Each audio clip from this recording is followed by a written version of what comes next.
तो राम राम भी सारे भाइयों ना, स्वागत आपके घर नए व्लॉग में। तो भाई अभी जस्ट काम पता ही आया था मैं, तो घर ही जानना था। मैंने सोचा कि वीडियो बना लूँ। और तो ऐसे ना ज़्यादा काम नहीं था, तो सुबह तो मैं खाली था, तो सिर्फ शाम नहीं गया था मैं काम पे 6 बजे से लेकर रात 11 बजे तक। और वही सुबह का काम मैं देखने लग रहा हूँ, तो डिलीवरी ही स्टार्ट करूँगा मैं। लेकिन अभी ना मेरे तो बाइक मिल पा रही है, और एक जो डिलीवरी कंपनी थी उसमें अप्लाई करके देखा था मैं। मतलब मेरा एक दोस्त लग रहा है, उन्होंने उससे बोला था कि अपने मैनेजर से बात करो। उसने बोला कि तेरी जॉब लग सका, और लगने लगी गई है। बस एक चीज़ है जो कि और इम्पोर्टेंट है, जो कि मैंने पहले भी अपनी वीडियो में बता रखा है, वही कि रूल चेंज हो गया है। तो अब उसमें शो करना पड़ेगा कि हमारा जो बड़ा लाइसेंस है, कार्ड का लाइसेंस है या फिर कार का लाइसेंस हो, वो दिखाना पड़ेगा भाई डिलीवरी की जॉब करने के लिए भी। क्योंकि आगे आगे जो रूल्स है वो बहुत ज़्यादा स्ट्रिक्ट होने लग रहे हैं। और जो लर्नर लाइसेंस है भाई, अभी तक जितने भी बंदे 2025 तक दिसंबर तक डिलीवरी करेंगे वो सब लर्नर लाइसेंस पर करेगा था भाई, जो हर साल बाद रिन्यू कराना पड़ेगा था। तो जो बड़ा लाइसेंस है वो कोई कोई रखेगा था, क्योंकि लर्नर लाइसेंस में इतना ज़्यादा खर्चा भी नहीं होता। थोड़ा बड़ा लाइसेंस बनवाने खर्चा तो है, पर भाई यहाँ के लोग बनवाए को नहीं करे करते। लेकिन 2025 में अब रूल निकल गया है, जो कि जनवरी 2026 से लागू होएगा, जिसमें हम डिलीवरी कर ही नहीं पाएंगे। तो जितनी भी डिलीवरी की सर्विसेज हैं, जैसे वोल्ट हो गया, फूडी हो गया, उन सब की तरफ है वही नोटिफिकेशन जारी कर दिया गया है कि अपना जल्दी से जल्दी लाइसेंस बनवा लो, या फिर तुम्हारी आईडी बंद हो सका है, या फिर सारा काम तो हटाया जा सके वही। और इसी वजह से हम हो सका भाई कि काम भी ज़्यादा हो सका। क्योंकि जनवरी में अगर कई बंदे हैं जिन पर लाइसेंस है नहीं या बनवा नहीं सकते, क्योंकि सबसे मेन चीज़ है भाई पिंक स्लिप। क्योंकि मेरी भी एक्सपायर हो जाएगी 31 अक्टूबर ना, तो अगर उसका पहला बन गया मेरा लाइसेंस तो मैं फ़ायदे में हूँ। अगर नहीं बन पाया तो मैं अभी शायद डिलीवरी नहीं कर पाएगा। तो देखते हैं भाई क्या करा है। तो यही कारण है भाई, इस वजह से हमारा काम भी बढ़ सका, हम अर्निंग भी ज़्यादा कर सका। और अगर हमारे पास लाइसेंस नहीं है तो भाई काम बहुत ज़्यादा कम भी हो सका, क्योंकि ड्राइवर भाई बहुत ज़्यादा हो गए यहाँ से। क्योंकि जो भी नया हाँ यहाँ डिलीवरी का काम ही स्टार्ट करा वही, सब तो बढ़िया चीज़ वही लगेगा सब ने। तो अब उस पर भी थोड़ी प्रॉब्लम स्टार्ट हो गई है। तो देखते हैं क्या रहता है भाई, अभी तो कुछ का पक्का कह नहीं सकते। लेकिन ये रूल तो है ही 100%, ये रूल आएगा ही आएगा, आ ही गया है। तो अभी कर रखे हमारे पास लर्नर लाइसेंस, तो मेरे पे भी आ गया है। सिर्फ अभी बड़ा लाइसेंस अप्लाई करना है। वैसे मन तो कार का अप्लाई करना है, बाइक का नहीं करना। क्योंकि जो लीमासोल के एरिया के बंदे हैं भाई, वैसे तो मैं पापोस में रहा करूँ, लेकिन जो लीमासोल में है जो बंदे वहाँ से बाइक पर डिलीवरी करेगा भाई, उनके लिए बहुत ज़्यादा प्रॉब्लम होएगा। जो यहाँ के साइप्रस के बंदे हैं वो भाई उन पर ना पत्थर मारा है या अंडे मारा है फेंक फेंक का, जो भी डिलीवरी बॉय हो गए। पता नहीं भाई क्यों हुआ है। लीमासोल में ईवी भी है और पुलिस उन पर कोई एक्शन भी नहीं लेती। तो लीमासोल साइड थोड़ी बहुत प्रॉब्लम है यो, लेकिन निकोशिया में पापोस में ऐसा कुछ भी नहीं है भाई, यहाँ थोड़े ठीक है बंदे। और एक बंदा पूछ रहा था कमेंट में कि भाई यहाँ के लैंग्वेज चला है, और बिना लैंग्वेज ही शुरू माना इंग्लिश नहीं आती है ठीक ठाक, हमारी इंग्लिश है तो क्या हम काम कर सका यहाँ से। क्योंकि डिलीवरी का काम माना ज़्यादा इंग्लिश की जरूरत नहीं होती, ऑर्डर उठाया, ऑर्डर दिया और हो गया काम।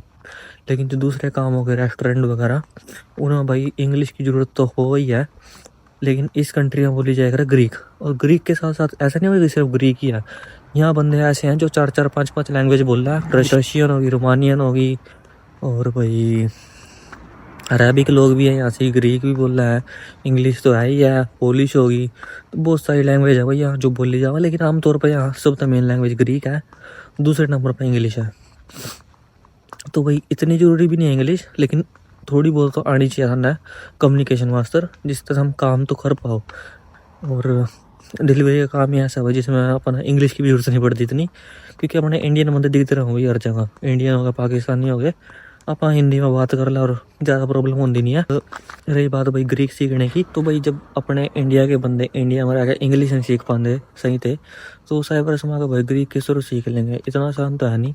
पहले ही तो भाई था ना, अगर ग्रीक लैंग्वेज सीखनी है तो था ना इंग्लिश आनी चाहिए। क्योंकि तारी इंग्लिश स्ट्रॉन्ग होगी तभी हम समझ पाओगे कि वो बंदा बोल के रहा है, क्या समझाना चाह रहा है, या ग्रीक में इंग्लिश में ट्रांसलेट करके बताएगा था ना, या कोई हिंदी में ट्रांसलेट करके नहीं बताने का।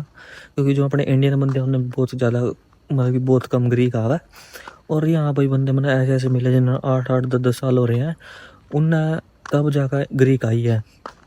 तो इतनी ज़्यादा आसान नहीं है भाई यहाँ की लैंग्वेज सीखना। और अगर किसी ने सीख भी ली भाई, तो ऐसा नहीं है कि वो टीचर बन जाएगा और उसे भी सिखा देगा। तो भाई टाइम लगा हर चीज़ में। तो भाई अगर हम सीखना चाहो तो सीख सको, इतनी बड़ी प्रॉब्लम नहीं है। क्योंकि अगर हम अपना किसी चीज़ में टाइम दोगे, किसी चीज़ में इंटरेस्ट दिखाओगे तो वो ज़रूर होएगा। और यही बेस्ट है भाई, अगर तुम सीख जाते हो तो उसके साथ साथ थारी अर्निंग भी बहुत ज़्यादा हो जाएगी। क्योंकि थाने यहाँ जॉब के ऑप्शन और ज़्यादा खुल जाए सारे वासर।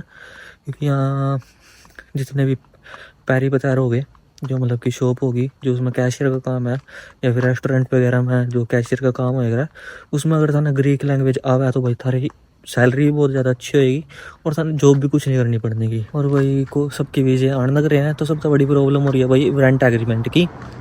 क्योंकि रेंट एग्रीमेंट अभी बन नहीं पा रहा। जो पहला निकोशिया में रह करते, मतलब लिमस वाले वापस भी रह करते, वो भी निकोशिया से रेंट एग्रीमेंट मंगवाया करते। क्योंकि वहाँ आता फेक बनवाना थोड़ा आसान था। लेकिन अब प्रॉब्लम हो गई है भाई, अब निकोशिया तभी बनना आसान नहीं रहा। क्योंकि लिमस वाला पापोस में तो बनता ही नहीं है, बनता भाई, लेकिन वो चलता कौन नहीं है। कई बंदे फ्रॉड कर ले रहा है इस चीज़ पे, पैसे ले रहा है और फिर कुछ ही बना कर लिख कर दे देख रहा है और वो चले नहीं करता। तो भाई इस चीज़ की बहुत ज़्यादा प्रॉब्लम हो रही है। तो देखते हैं भाई, इसका सोल्यूशन अगर मिलता है तो मैं अपने यूट्यूब चैनल पर जरूर बताऊंगा। अभी तक तो इसका कोई सोल्यूशन नहीं है मेरे पास भी। क्योंकि रेंट एग्रीमेंट का मतलब होएगा भाई, तुम घर में रह रहे हो और उसका सारा पक्का एग्रीमेंट है कि तुम इसी घर में रहोगे, तुमने इतने पैसे पे कर रखे हैं। और जो घर उस घर का मालिक होएगा, सिप्रियोट होएगा, उसके साइन होएगा भाई, उसके अंदर उसकी आईडी लिखी होएगा। और जहाँ भी तुम वो दोगे तो जिस इमिग्रेशन में दिया था ना, वो थर तक उस बंदे का नंबर भी है उसमें, कॉल करके पूछ सको कि इस नाम का बंदा तेरे घर में रह रहा है कि नहीं रह रहा। अगर उसने मना कर दिया तो प्रॉब्लम भी हो सका भाई। उसके ऊपर भाई एक मुख्तार की साइन भी लगेगा, जो कि बहुत ज़्यादा जरूरी है। वही वैसे वेरीफाई कर देगा। और उसके ऊपर मोहर लग रही है पहले ही मुख्तार की, तो बंदे नहीं करे करते चेक। लेकिन मुख्तार की मोहर लगवाने वास्ते भी वो फ़ोन करके चेक करेगा कि वो बंदा है भी है कि नहीं, या इस एड्रेस पर अभी है कि नहीं। तो भाई अभी तो बहुत ज़्यादा प्रॉब्लम चल रही है रेंट एग्रीमेंट के लिए। तो इस वीडियो करते मैं यहीं पे ख़त्म। अगर आपने वो वीडियो अच्छी लगी तो इस वीडियो कर दो लाइक और चैनल कर दो भाई सब्सक्राइब। मिलते हैं नेक्स्ट व्लॉग में, तब तक के लिए बाय।